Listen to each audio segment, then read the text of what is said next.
गरुडगमन तव चरणकमलमिह मनसि लसतु मम नित्यम् गरुडगमन तव चरणकमलमिह मनसि लसतु मम नित्यम्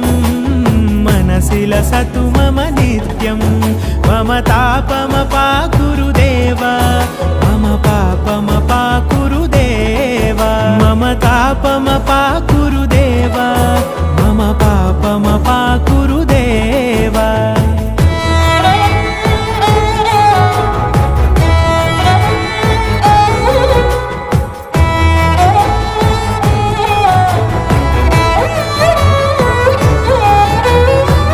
जनयन विधिनमुचिहरण मुख विबुध विनुत पद पद्मा जल जनयन विधिनमुचिहरण मुख विबुध विनुत पद पद्मा विबुध विनुत पद पद्मा